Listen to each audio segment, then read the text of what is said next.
नमस्ते सबैजनालाई।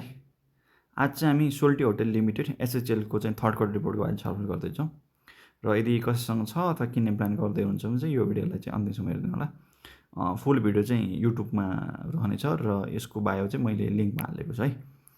अब सोल्टीको चाहिँ एनालाइसिस गर्नु पूर्व एउटा कुरा के ध्यान दिनुपर्छ भन्दाखेरि सोल्टी होटेलको अरू कम्पनी जस्तो चाहिँ 100 रुपियाँको सेयर चाहिँ होइन है। सोल्टीको चाहिँ कति हो भन्दाखेरि पर सेयरको भ्यालु चाहिँ 10 रुपियाँ मात्रै हो। भन्नुको मतलब कति भयो भन्दाखेरि एउटा सेयरको भ्यालु 10 रुपियाँको हिसाबले छ है। अब अहिलेको रेन्जको कुरा गर्नुहुन्छ भने 500 रुपियाँ छ होइन। अब 500 भनेको कति भयो त भन्दाखेरि यदि 100 रुपियाँको भ्यालु हुन्थ्यो भने यो तपाईँको 5000को दरले हुने भयो अहिलेको यो चाहिँ रेटमा। किनभने यसको किता कति छ, पर किताको प्राइस कति छ, 10 रुपियाँ छ। भन्नुको मतलब कस्तो भयो, 500 छ भने यो 5000को रेट चाहिँ हुने भयो है सोल्टीको चाहिँ। र अब जाउँ हामी यो क्वार्टर रिपोर्टतिर।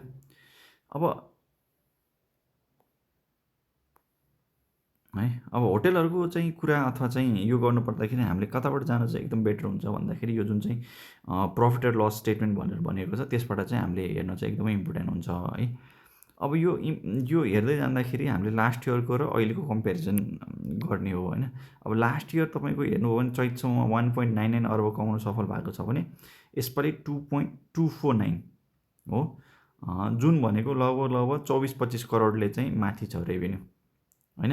अब यस्तो परिस्थितिमा पनि होटेलको रेभेन्यू इन्क्रिज हुनु भनेको चाहिँ के हो भन्दाखेरि एकदमै राम्रो अथवा पोजिटिभ पोइन्ट हो भनेर चाहिँ यहाँबाट पनि बुझ्न सकिन्छ। र त्यो सँगैसँगै अर्को पार्ट हेर्ने भनेको कुन हो भन्दाखेरि यो तपाईँको टोटल एक्सपेन्स चाहिँ कति छ भन्दा 1.56 अर्ब छ, जुन लास्ट टाइम 1.37। र प्रफिट अपरेसनबाट प्रफिट कति गर्यो भन्दाखेरि यसले अपरेसनबाट प्रफिट गर्यो 68 करोड चाहिँ यसले प्रफिट कमाउन सफल थियो भने लास्ट टाइम जम्मा 62 करोड मात्र थियो हो। 68 करोड र 62 करोड। र तपाईँको हेर्ने हो भने नेट प्रफिट हेर्ने हो भने 49 करोडबाट बढेर चाहिँ 55 करोड चाहिँ हुन पुगेको छ है। जुनमा चाहिँ कति करोडको चाहिँ कन्ट्रिब्युसन छ भने 6 करोड चाहिँ प्लस चाहिँ तपाईँको इन्क्रिज हुन चाहिँ पुगेको छ, 6 करोडले चाहिँ इन्क्रिज हुन पुगेको छ, जुन ओभरअलमा राम्रै देखिन्छ। र अब अर्को पार्ट हेरौँ फाइनेन्सियल पोजिसनतिर। फाइनेन्सियल पोजिसनमा हेर्दै गर्दाखेरि अब होटेलहरूको बिजनेस भनेको चाहिँ एउटा त आफ्नो प्रोपर्टी प्लान्ट एन्ड इक्विपमेन्ट होइन, जुन अपरेसनको पार्टहरू हुन्छ।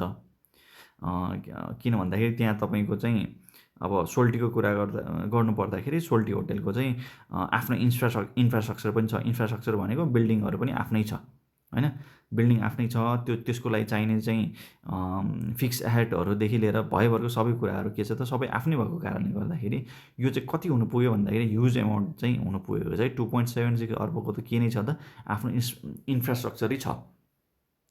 अब त्यो हुँदाखेरि यसको के आउँछ, डिप्रिसिएसन पनि आउँछ हो। डिप्रिसिएसन यहाँ तपाईँले देख्नु भएको छ 13 करोड जतिको चाहिँ डिप्रिसिएसन आएकै छ है। जति यो चाहिँ बढी हुँदै जान्छ त्यति नै डिप्रिसिएसनको भ्यालु चाहिँ बढ्दै जान्छ। र अब यसले गरेको के छ भन्दाखेरि इन्भेस्टमेन्ट 28 करोड जतिको चाहिँ इन्भेस्टमेन्ट यसले गरेर राखेको छ। र होटेलको कुरा गर्नु पर्दाखेरि एउटा मेजर पोइन्ट हामीले के हेर्न चाहिँ एकदमै इम्पोर्टेन्ट छ भन्दाखेरि क्रेडिटमा सेल्स कतिको गरेको छ र रिसिभेबलमा कति बसिरहेको छ है। अब यहाँ रिसिभेबलमा बसिरहेको चाहिँ यहाँ के छ भन्दाखेरि करेन्ट र नन करेन्ट भनेर छुट्याएको छ। यहाँ हेर्नुभयो भने यहाँ कति छ भन्दाखेरि 32 करोड यहाँ देखिन्छ, 4 करोड यहाँ देखिन्छ है। अब यो भनेको के हो भन्दाखेरि करेन्ट भनेको यही वर्षको भयो, यो 12 महिनाभित्रको हो। नन करेन्ट भनेको चाहिँ 12 महिना माथिको हो। अब यसमा के हुन सक्यो भन्दा नन करेन्ट एसेटमा चाहिँ यो उठेको छैन है, यो चाहिँ 4 करोड जति चाहिँ उठेको छैन भनेर चाहिँ यसले चाहिँ जनाइरहेको छ। अब होइन, यो एग्रिमेन्ट गरेर नि कम्पनीले एग्रिमेन्ट गरेर नि 12 महिनाको चाहिँ डिले पिरियड राखेको भए छुट्टै कुरा, तर होटेल इन्डस्ट्रीमा त्यस्तो हुन्छ जस्तो लाग्दैन हो। यो तपाईँको उठाउनु पर्ने पैसा हो, यो सबै आउनु पर्थ्यो कहाँ भन्दाखेरि यो तल आउनु पर्थ्यो करेन्टतिर। यो करेन्टमा आएको भए यो 32 करोडमा छोएको भए के हुन्थ्यो भन्दाखेरि लिनुपर्ने ल ठिकै छ 12 महिनामा सेटल हुन्थ्यो भनेर हामीले अनुमान गर्न सक्थ्यौँ।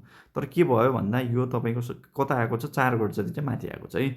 त्यो भनेको चाहिँ 12 महिनाभन्दा माथि ड्यू भइसकेको चाहिँ भनेर यहाँ देखिन्छ। अर्को कुरो 40बाट घटेर 32मा झरेको छ हो।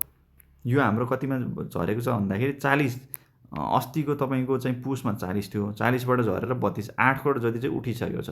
तर लास्ट इयरको कम्पेरिजनमा कति छ भन्दाखेरि बढी 6 करोडले चाहिँ बढी छ है। लास्ट इयरको कम्पेरिजनमा 6 करोडले बढी छ। अहिलेको कम्पेरिजनमा 8 करोडले चाहिँ तपाईँको घटिसकेको छ, जुन चाहिँ पैसा उठेको भनेर यहाँ बुझिन्छ।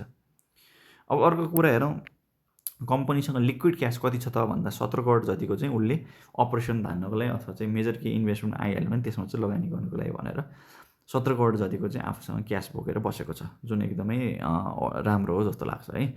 र अर्को कुरा गरौँ अब यो तपाईँको क्यापिटलतिर, क्यापिटल कति छ 1.17 है। अघि पनि भने यो कतिको हो, 10 रुपियाँको दरले हो। र त्यो सँगैसँगै योसँग रिटर्न अर्निङ 1.96 छ, जुनको मिनिङ के हो भन्दाखेरि तपाईँको जस्तै अब यही वर्ष तपाईँको चाहिँ 55 करोड चाहिँ कमाएको छ हो, तर यहाँ तपाईँको क्यापिटल कति छ 1.17 छ भने 10 अथवा चाहिँ डबल डिजिट दिन त हरेक इयरली नै डबल डिजिट दिन त पुगिसक्यो, जुन कम्पनीले दिँदै पनि आइरहेको छ है। त्यही वर्षको प्रफिटले पनि के भइसक्यो भन्दाखेरि त्यो कम्पनीले चाहिँ डबल डिजिटको डिभिडेन्ड दिन सक्ने क्यापेसिटी चाहिँ बनाइसकेको छ। र प्लस योसँग के पनि छ भन्दा रिटर्न अर्निङ पनि राम्रै मात्रामा चाहिँ छ हो।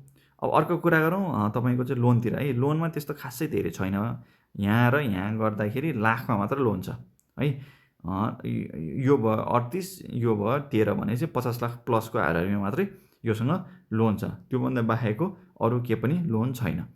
र अर्को कुरो यहाँ हेर्नुभयो भने के छ भन्दाखेरि यो बिजनेस भनेको चाहिँ अब मेबी विभिन्न होटल चलाउनको लागि चाहिँ विभिन्न कुराहरू चाहिँ ल्याउनु पर्ने हुन्छ होइन। मेजर त फुडकै कुरा आउँछ, फुड एन्ड बेभरेजहरूको कुरा आउँछ। यो गर्दाखेरि के हो 32 करोड जति चाहिँ 32 प्लस यो है अदर र यो होइन, 32 र 8 गरेर लगभग 40 करोड जति चाहिँ तिर्न बाँकी चाहिँ देखिन्छ। अब होइन यसलाई पनि के गरेर चाहिँ नन करेन्ट भनेर यो 12 महिनाभन्दा प्लस, अब यो चाहिँ हुनसक्ला कसैको चाहिँ क्रेडिट साइकलै 12 महिनाभन्दा चाहिँ माथि हुनसक्ला, त्यो भएको कारणले गर्दाखेरि चाहिँ 8 करोड चाहिँ माथि आयो।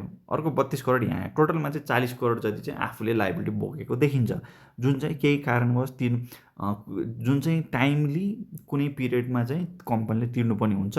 र त्यो चाहिँ कताबाट युज हुन्छ भन्दाखेरि यो क्यासबाट चाहिँ म्यानेज गरेर यता र यता चाहिँ पे गर्नुपर्ने देखिन्छ है। पहिला सुरुमा त यो रिसिभल उठाउनु पऱ्यो 4 करोड र यो 32 करोड उठाउनु पऱ्यो, यो भनेको पनि लगभग तपाईँको चाहिँ 36 करोड आयो। अब यो भनेको 40 करोड आयो है। रिसिभल भन्दा पेएबल बढी छ भन्नुको मतलब वर्किङ क्यापिटल चाहिँ म्यानेज भइरहेको छ भनेर चाहिँ यसरी बुझ्नुपर्छ। 4 करोडको वर्किङ क्यापिटल चाहिँ म्यानेज भइरहेको जस्तो चाहिँ देखिन्छ यो कम्पनीको चाहिँ हो। इन्भेन्ट्रीमा पनि त्यस्तो खासै छैन, 13 करोडको इन्भेन्ट्री चाहिँ बोकेर बसिरहेको छ। अब ओभरअल हेर्नु पर्दाखेरि सोल्टी होटेलको एकदमै राम्रै देखिन्छ है, फन्डामेन्टल पनि राम्रै छ, डिभिडेन्ड पनि राम्रै नै तपाईँको देखिरहेको छ। र अर्को कुरा चाहिँ गऱ्यो भने यहाँ के छ, प्रति सेयर आम्दानी 4.69, नेटवर्थ 26 हो, त्यसपछि एसेट 32.67 र लगभग चाहिँ कम्पनीको ओभरअल चाहिँ रेसियो एनालाइसिस पनि एकदमै चाहिँ पोजिटिभै देखिन्छ। अहिलेको रेन्जमा 500को रेन्जमा चाहिँ चलेर बसिरहेको छ यो सोल्टी होटेल चाहिँ। 500 भनेको 10 कितालाई 1 किता बराबर 10 रुपियाँ हो र 10 रुपियाँ बराबर चाहिँ यो 500 है। यो बुझेर मात्रै चाहिँ लगानी गर्नुहुन चाहिँ एकदमै मैले चाहिँ रिक्वेस्ट गर्दछु सबैलाई। सोल्टीको चाहिँ ओभरअल यति नै हो है। अरू पनि कुनै कम्पनीको चाहिँ यस्तै एनालाइसिस चाहेमा प्लिज यो भिडियोमा कमेन्ट गरिदिनु होला र यो भिडियोलाई पनि लाइक र च्यानललाई चाहिँ सब्सक्राइब गरिदिनु होला है। हस् त, धन्यवाद।